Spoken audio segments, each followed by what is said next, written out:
We were talking about parametric and non-parametric test last time. Let me copy the attendance link. Okay, so today we are going to finish medical statistics. उसके बाद हम अगले Friday को what we'll do is जो research methodology का part है उसका syllabus के मतलब किसी से बात करके I will try to find out if और we can discuss on the group discuss matlab I will post on the group the number of topics which have been covered and then you can reply as to what is done and what is not done so that I can plan out research methodology also because I don't feel anybody is ready to take research methodology except Rohit sir. तो Rohit sir से मैं एक बार बात कर लूँगा कि वो क्या लेने वाले क्या नहीं लेने वाले. तो let us start with where we were. These guidelines we had completed. Parametric and non-parametric test. Simple सा definition था. Parametric tests compares a sample with a population. Non-parametric test compares a sample with another sample. Parametric tests compare a sample with the population, whereas non-parametric tests compare the sample with another sample. तो हमने अलग अलग प्रकार के parametric और non parametric test का नाम सुन लिया था. Most common are students t test, ANOVA test and chi square test. Of course there are a lot of test in parametric and non parametric, लेकिन हम फोकस करेंगे इन तीन चीज़ों पे ही क्योंकि इन तीन चीज़ों का ही ज़्यादा यूज होता है मेडिकल बायोमेडिकल रिसर्च. तो we will be focusing on students t test, ANOVA test and chi square test. तो उसके बाद हमने स्टूडेंट्स टी टेस्ट चालू कर लिया था. मैंने आपको विलियम गोजेट और स्टूडेंट का स्टोरी भी बता दिया था कि क्यों स्टूडेंट्स टी टेस्ट को स्टूडेंट्स टी टेस्ट कहते हैं, क्योंकि विलियम गोजेट ने नॉन डिस्क्लोजर एग्रीमेंट गिनेस के साथ साइन अप किया था. इसीलिए वो जब उसने पेपर पब्लिश किया तो अपना नाम नहीं दे पाया और इस टेस्ट का नाम स्टूडेंट्स टी टेस्ट करके आ गया. स्टूडेंट टी टेस्ट जो है वो तीन प्रकार के केसेस में यूज होता है. जब आपका स्टडी साइज लो हो, जैसे विलियम गोजेट ने स्टडी साइज 4 टाइप के बार्लीज में किया था, तो सैंपल साइज आपका जब कम है तब उसके बाद पॉपुलेशन का स्टैंडर्ड डेविएशन अननोन है. अननोन मैंने ये भी एक्सप्लेन किया था आपको कि पॉपुलेशन के स्टैंडर्ड डेविएशंस हम यूजुअली अज्यूम करते हैं, लेकिन वो अज्यूम करने के लिए भी हमको कुछ ना कुछ डेटा चाहिए. अगर हमारे पास पॉपुलेशन के स्टैंडर्ड डेविएशन का डेटा ही नहीं है तब हम स्टूडेंट्स टी टेस्ट यूज कर सकते हैं.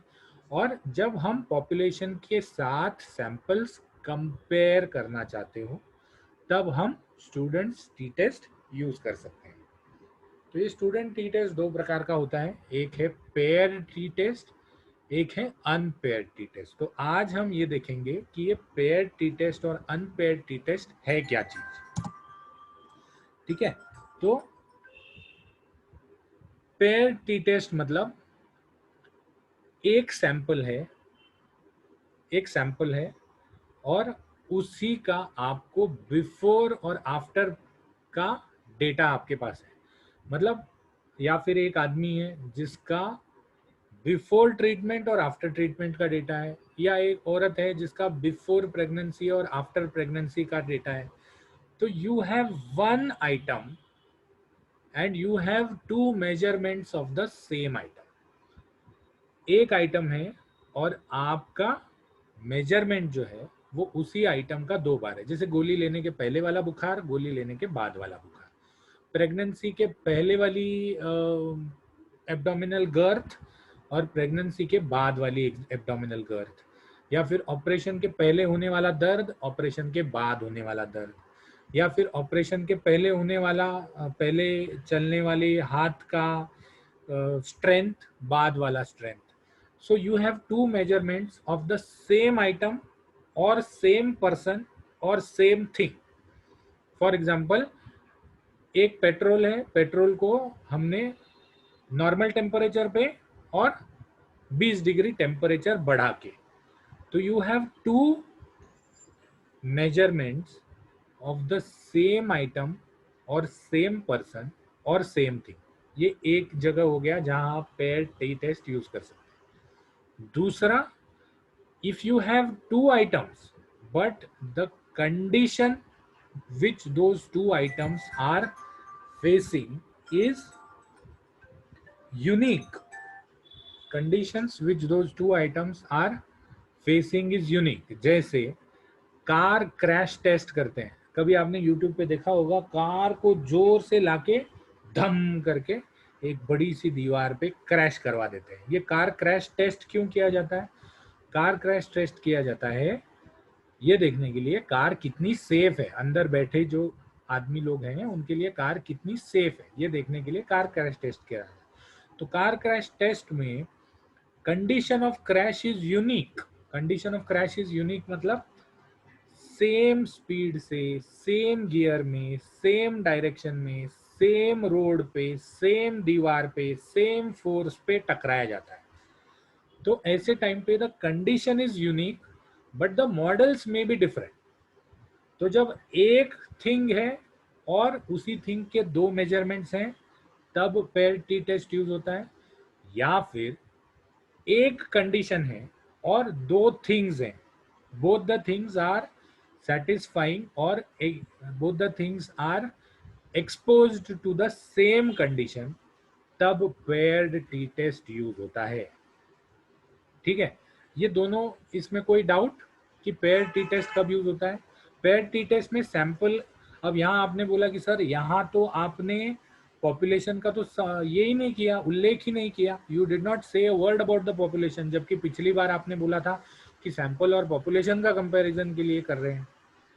तो here this test is determined by the number of data, ultimately the comparison will be with the population। जैसे कार टेस्ट में वो एक कार को क्रैश करते हैं और उस कार के क्रैश को बाकी पूरे पॉपुलेशन के डेटा से कंपेयर करते हैं, उस कार के क्रैश को बाकी पूरे पॉपुलेशन के डेटा से कंपेयर करते हैं। आप जो भी नई गाड़ी खरीदोगे तो उसको क्रैश करके देखते नहीं है, वो बाकी कार के पॉपुलेशन के साथ कंपेयर करते हैं। तो दो this data is about samples, ultimately the comparison will be with the population।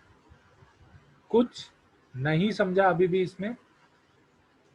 अगर नहीं समझा तो either you can raise hands और सेंड अ मैसेज, अगर आपको बहुत ही शर्म आती हो तो, और अगर शर्म नहीं आती तो you can ask, no problem. So because nobody raised hand, nobody sent a message and nobody spoke, I suppose आपको, आपके लिए इतना ही एक्सपेक्टेड है कि आप इतना ही समझो कि पेयर टी टेस्ट कब यूज होता है। How you are going to do the pair T test is not in your syllabus. The second is unpaired T test. Unpaired T test, तो if you have two different groups taking the same evaluation, you are going to use the unpaired t-test. Now here, there it was a sample of one car. Here it is a group who is taking the evaluation. तो वहां पर sample size कम थी, यहाँ पर sample size ज्यादा है। तो sample size जब ज्यादा होती है प्लस इवेल्युएशन सेम होता है, तब आप अनपेयर्ड टी टेस्ट यूज करते हैं। For example, two groups of students of different universities or different colleges are tested with the same test for English speaking skills। तो हमको ये समझ में आता है अनपेयर्ड टी टेस्ट लगाने से कि इन ग्रुप का, इनमें से कौन से ग्रुप का मीन ज़्यादा अच्छा है। जिसका भी मीन ज़्यादा अच्छा है उसके कॉलेज में इंग्लिश स्पीकिंग स्किल्स ज़्यादा अच्छी तरह से पढ़ाए जाते होंगे। तो here again we are comparing that group with the population of the whole college. We are comparing that group with the population of the whole college. So this is how we are going to use the unpaired t-test. Unpaired t-test में two different groups taking the same evaluation is unpaired t-test. Two different things or objects taking the same or undergoing the same conditions is paired t-test, and when one object is taken 2 readings, it is again the paired t-test. आपको थोड़ा थोड़ा समझ में आने लगा होगा कि ये मैंने लास्ट में क्यों रखा था, क्योंकि यही अगर मैं पहले सिखा देता तो आप में से कोई बाकी के लेक्चर अटेंड नहीं करते. So this is what unpaired t-test is. Now we have the ANOVA test. ANOVA test is also a parametric test. ANOVA test is also a parametric test. ANOVA test का full form है Analysis of Variance Test. Analysis of Variance Test. ये भी Fisher नाम के statistical scientist ने ANOVA test discover किया था. ANOVA test 3 type का होता है. One way ANOVA, 2 way ANOVA या multi way ANOVA. One way ANOVA में इंडिपेंडेंट वेरिएबल एक होता है, मतलब सिर्फ एक वेरिएबल को हम पॉपुलेशन के साथ कंपेयर करते हैं. 2 वे एनोवा में 2 इंडिपेंडेंट वेरिएबल्स होते हैं जिनको हम पॉपुलेशन के साथ कंपेयर करते हैं. ये वेरिएबल जो हैं ये इंडिपेंडेंट भी हो सकते हैं और डिपेंडेंट भी हो सकते हैं. अब ये इंडिपेंडेंट और डिपेंडेंट वेरिएबल का मतलब क्या है? इंडिपेंडेंट वेरिएबल मतलब एक दूसरे से कोई रिलेशन नहीं है. जैसे ब्लड प्रेशर और ब्लड शुगर, ये 2 इंडिपेंडेंट वेरिएबल्स. और 2 डिपेंडेंट वेरिएबल्स मतलब ब्लड कोलेस्ट्रॉल और ब्लड प्रेशर, ये डिपेंडेंट वेरिएबल्स हैं. तो इंडिपेंडेंट वेरिएबल मतलब क्या मैं ये कह सकता हूँ कि मेरा ब्लड शुगर कम हो जाएगा तो मेरा ब्लड प्रेशर भी कम हो जाएगा? नहीं. मेरा ब्लड शुगर बढ़ जाएगा तो मेरा ब्लड प्रेशर भी बढ़ जाएगा? नहीं. So these both variables are not depending on each other, they are independent variables. But my blood cholesterol and my blood pressure or my lipids and my blood pressure are dependent variables, क्योंकि जैसे ही मेरे शरीर में चर्बी बढ़ जाएगी there are high chances that मेरा blood pressure भी बढ़ जाएगा. तो this is the difference between an independent and dependent variable. तो you have a one way ANOVA in which there is one independent variable, क्योंकि वो किसी पे डिपेंडेंट है ही नहीं, वो सिंगल है. Then you have a two-way ANOVA in which there are 2 either independent variables which have to be compared with the population, or 2 dependent variables which have to be compared with the population. And then we have a multi-way ANOVA.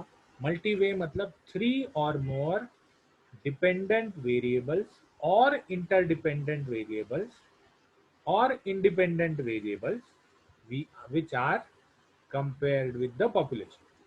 थोड़ा सा ज़्यादा अच्छी तरह से समझाने के लिए मैंने ये टेबल बनाया. So this table talks about what is the BMI, what is the BMI of different persons in the population. तो BMI देखने के लिए हमने क्या किया, हमने 3 टाइप के ग्रुप ले लिए. लो इनकम ग्रुप जिनका 10,000 से कम इनकम है महीने का, मिडिल इनकम ग्रुप जिनका 10,001 से 25,000 या 50,000 तक इनकम है, और हाई इनकम ग्रुप जिनका 50,001 से आगे इनकम है. तो हमने 3 वेरिएबल ले लिए. One variable is the income, the second variable is the age जिसका 18 से 20 तक है, जिसका 21 से 23 तक है, और जिसका 23 से 25 तक है. तो we have 3 different variables of as. Then we have a different variable of diet, कोई वेज है कोई नॉन वेज है. So now tell me, as, diet and income, age, diet and income, are these dependent variables or independent variables?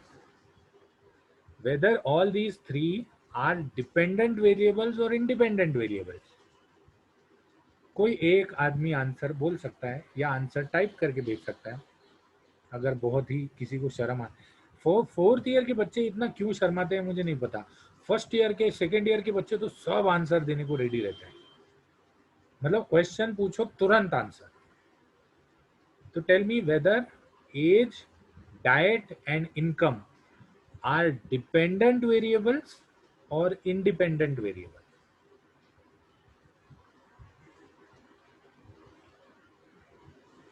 Hello, Alpha to Charlie.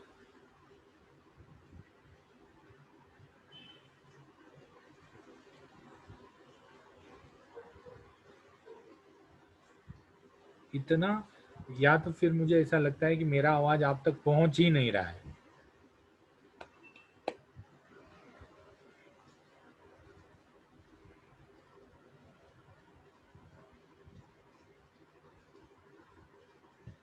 इतना सोचने की क्या जरूरत है?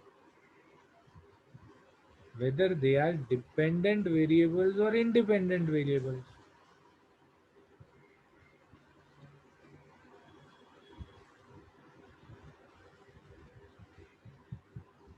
या फिर आप इस लेक्चर को चालू रख के दूसरा कुछ काम कर रहे हो ताकि आप सुने ही नहीं?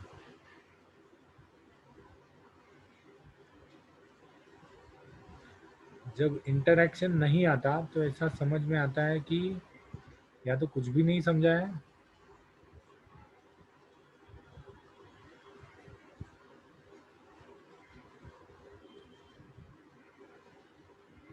एनीवे, अगर आपसे ही ऐसा ये आ रहा है तो what should I do? Age, diet and income are independent variables. क्यों? क्योंकि जो 18 साल का है उसका इनकम मीडियम भी हो सकता है, हाई भी हो सकता है, लो भी हो सकता है। वो वेज भी खाना खा सकता है, नॉन वेज भी खाना खा सकता है। जिसका लो इनकम ग्रुप है वो वेज भी खाना खा सकता है, नॉन वेज भी खाना खा सकता है। जो हाई इनकम ग्रुप है वो वेज भी खाना खा सकता है, नॉन वेज भी खाना खा सकता है। जो 18 साल का है वो वेज भी खा सकता है, नॉन वेज भी खा सकता है। तो these are independent variables.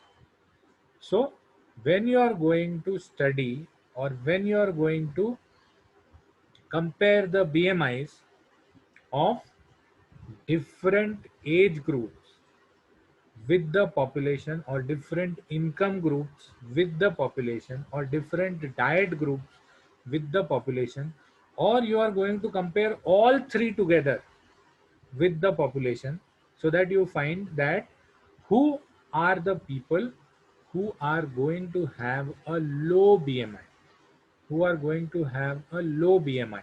They will be lower income and veg eating persons. They will be lower income and veg eating persons of the age group of 23, 21 to 23. या फिर you want to see who is high BMI persons, you will see that though they are non-veg eating persons of those high income groups who have 21 to 23 of sorry age, correct, 21 to 23 of age. दोनों बाजू numbers हैं तो मैं confuse हो गया था। तो this is how the ANOVA will help you. Now we come to the next test, that is the chi-square test. So chi-square test is a non-parametric test. That means we are here comparing two samples. We are not comparing the sample with the population. So non-parametric test, we are not comparing the sample with the population. So in chi-square test, we are comparing data of only two samples.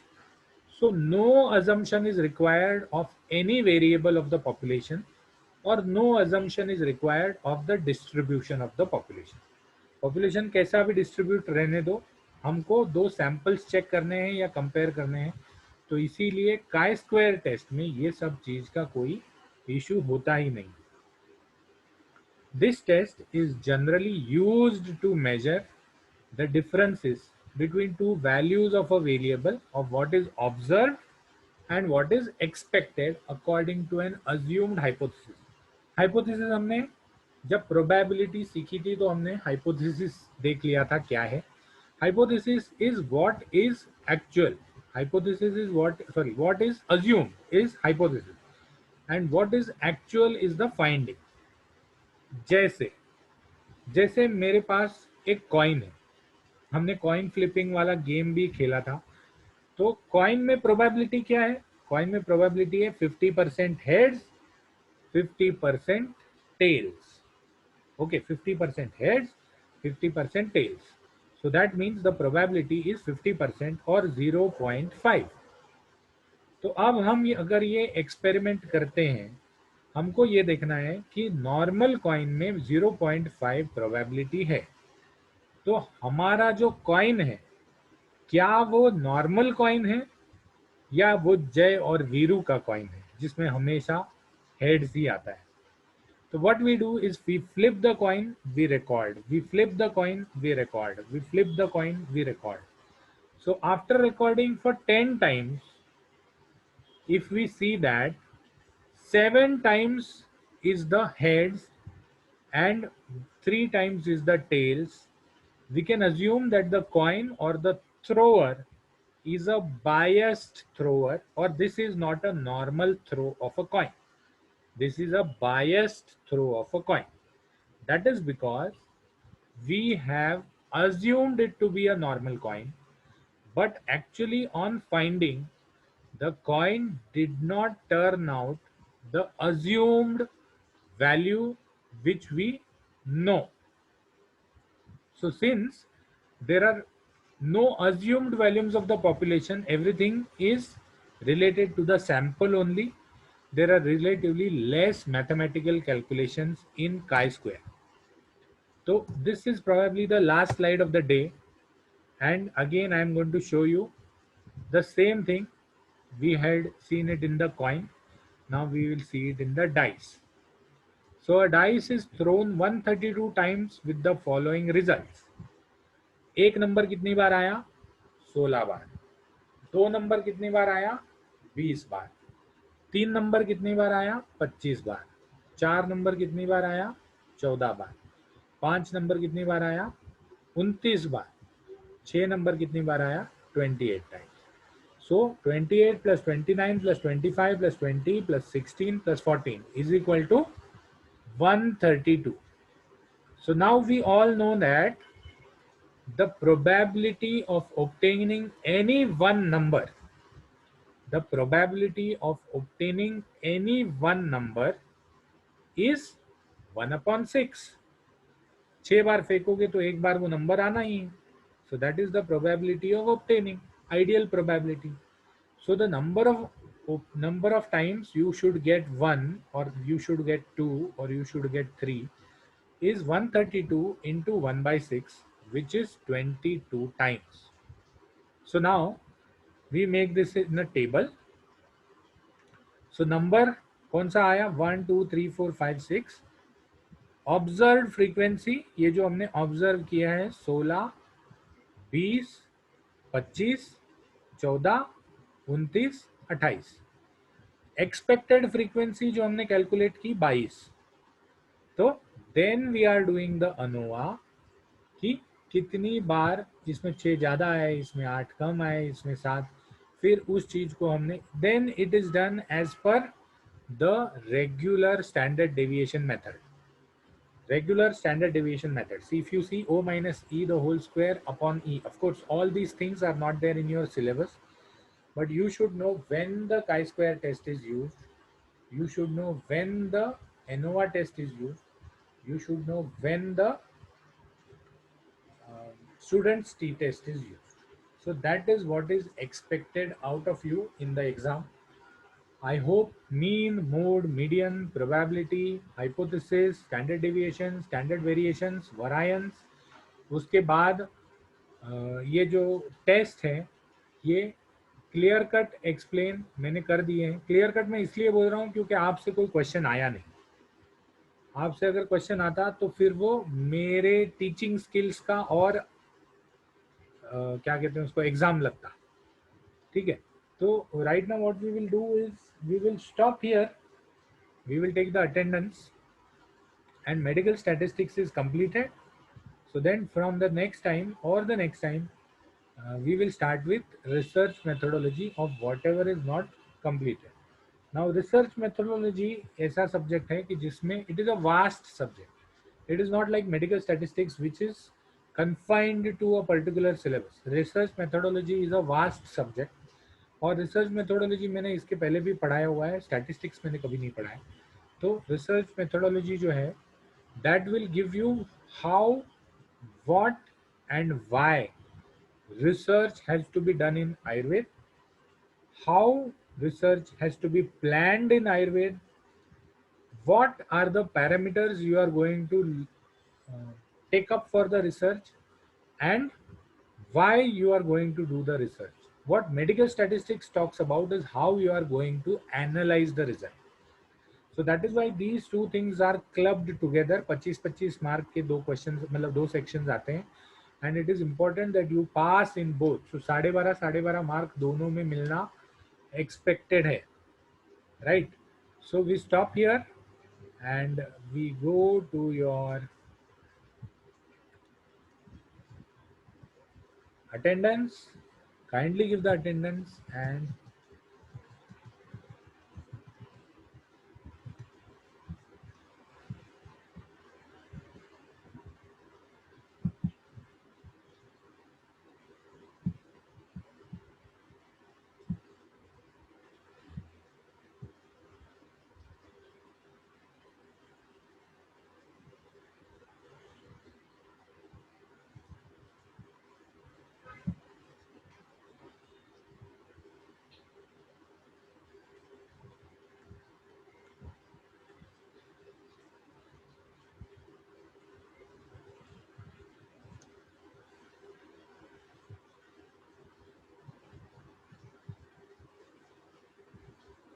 40 people, so we should have 39 attendances. 32 have already been done.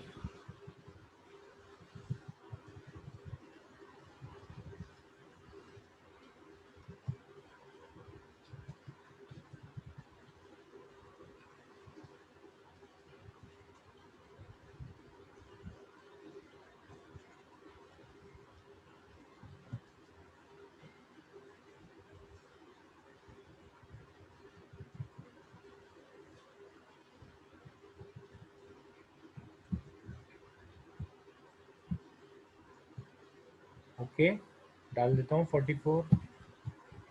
मुझे 44 already आ गया था शायद. 44 आ गया.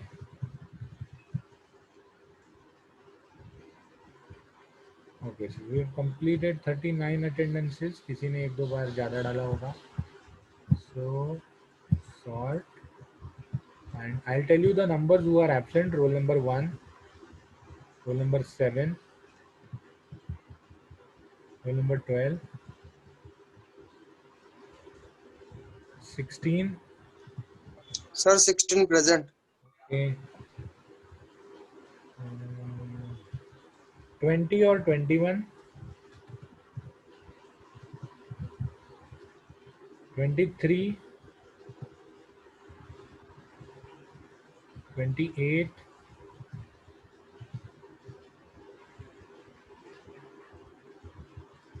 36, 39, 40, 41. कौन आया?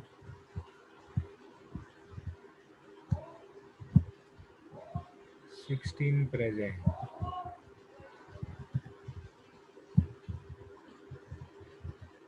16 तो present ही है.